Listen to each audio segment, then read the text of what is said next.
Bonjour, je voudrais raconter la vie et le martyre des 16 carmélites de Compiègne, qui a eu lieu exactement le 17 juillet 1794.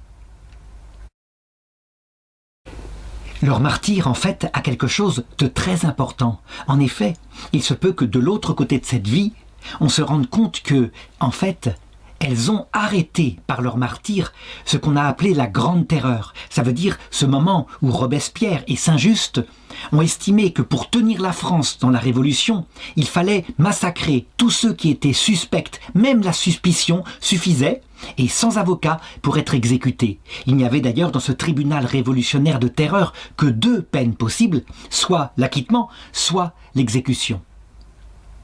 Et on se rend compte très très vite que l'esprit qui motive la Révolution française n'est pas simplement un esprit comme ça d'égalité, mais que c'est quelque chose de beaucoup plus profond, qui vient de ce siècle-là, qui a été mis dans les âmes et dans les intelligences par ce qu'on pourrait appeler les philosophes des Lumières, à savoir l'idée que la souveraineté ne peut pas venir de Dieu, bien sûr, qu'elle vient du peuple.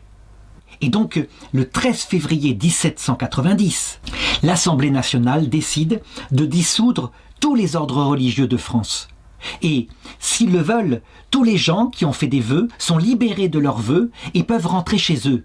Et on les encourage même à rentrer chez eux en leur promettant, parce qu'évidemment ils se retrouvent sans revenus, en leur promettant de la part de l'État une certaine somme d'argent, une pension qui leur sera versée. Et on voit effectivement que cela marche. Un petit peu partout dans les couvents de France, des religieuses et des religieux défroquent. Et on a des images de cette époque-là qui semblent indiquer que c'est même une majorité. En réalité, ce n'est pas vrai. On est même surpris par la grande qualité de la fidélité du clergé. Quant aux carmélites de Compiègne, eh bien, pendant leur chapitre, sous l'impulsion de leur prieur, chacun est mis devant la possibilité qu'il a eh bien, de quitter le couvent s'il le veut. Et chacun est libre, évidemment, parce que c'est encore permis par l'Assemblée constituante. Chacun est libre aussi, s'il le veut, de rester fidèle à ses vœux.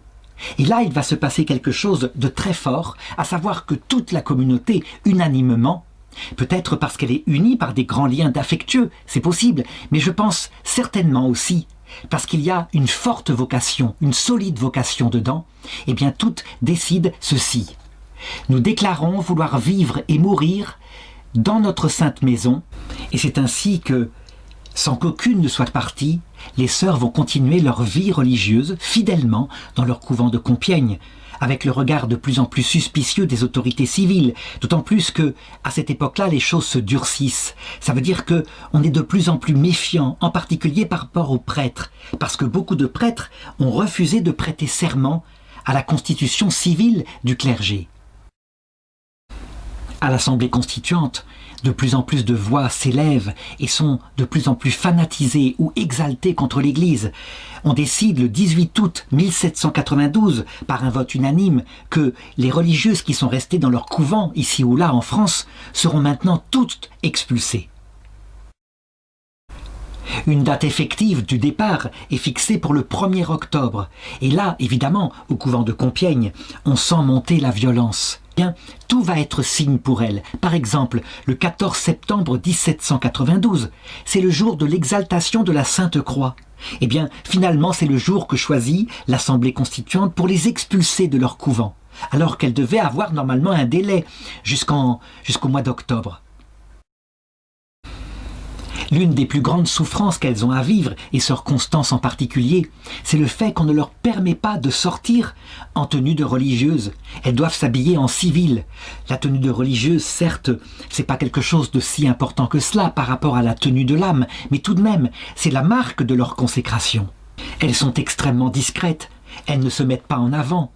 Pas question de mettre en danger les familles qui les accueillent, bien au contraire, et pourtant, elles sont repérées par la municipalité en particulier de Compiègne, qui sait qu'elles sont des religieuses et qu'elles s'obstinent à vivre leur vie religieuse, quoi qu'en habit civil.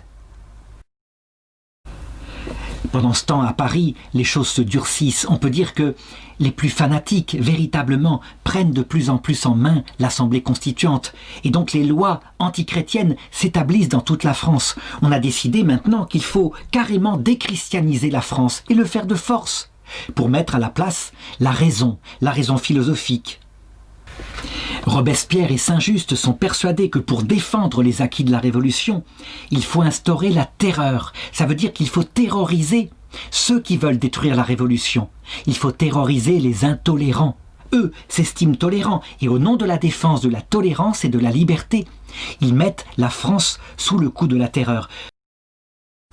Et donc c'est à cette époque-là qu'est institué le tribunal révolutionnaire, avec à sa tête le fameux Fouquier-Tinville, qui consiste à suspecter, à regarder si quelqu'un est simplement suspect d'activité contre-révolutionnaire, à vérifier éventuellement par des témoignages. Et ça suffit, en supprimant la possibilité même de se défendre si le tribunal estime qu'il a suffisamment de preuves qui peuvent être orales. À cette période-là, on peut dire que tout le monde est suspect, et en particulier ceux qui sont un petit peu modérés dans l'application des décrets de l'Assemblée à Paris. Ils sont considérés comme des contre-révolutionnaires, et c'est ce qui va tomber comme suspicion en particulier sur les autorités civiles de Compiègne, qui évidemment doivent pouvoir se défendre. Et comment faire pour survivre parce qu'on risque sa peau en étant modéré? Eh bien, on fait du zèle et on livre quelques-unes des fanatiques qu'on estime être présentes dans la ville. Et qui sont les fanatiques? Eh bien, ce sont ces carmélites. Toujours est-il que le 21 juin 1794, les 4 maisons où elles se sont réfugiées sont perquisitionnées. Et on trouve effectivement dans ces maisons des choses extrêmement compromettantes, à savoir des images du Sacré-Cœur de Jésus. Il y a la mère supérieure, Mère Thérèse de Saint-Augustin, qui est en déplacement à Paris justement du 13 au 21 juin. Et quand elle apprend que ses filles ont été arrêtées, eh bien elle, immédiatement, elle fait ce qu'il faut faire. Ce que n'avait pas fait Saint-Pierre, lui. Sa première attitude est de rejoindre ses sœurs. Il n'est pas question, évidemment, que le berger meure ou survive à ses brebis. Il est intéressant de noter que Jean-Jacques Rousseau, lui, qui était beaucoup plus doux, eh bien, il écrivait aussi en 1762, et Fouquier-Tinville s'inspira de cela.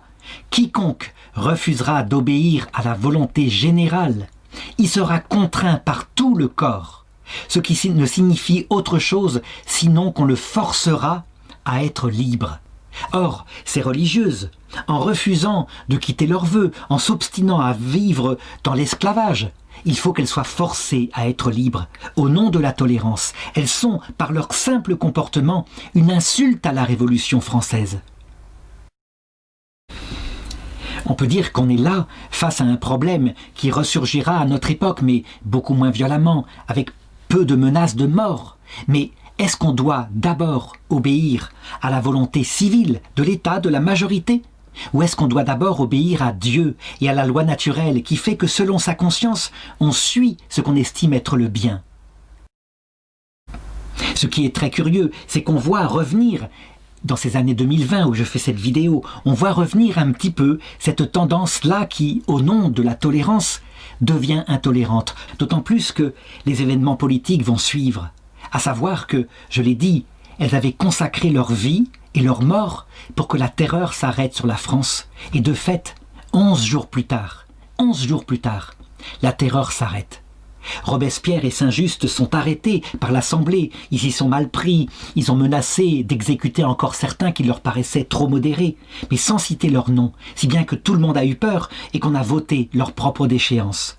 Ils sont donc portés à l'échafaud.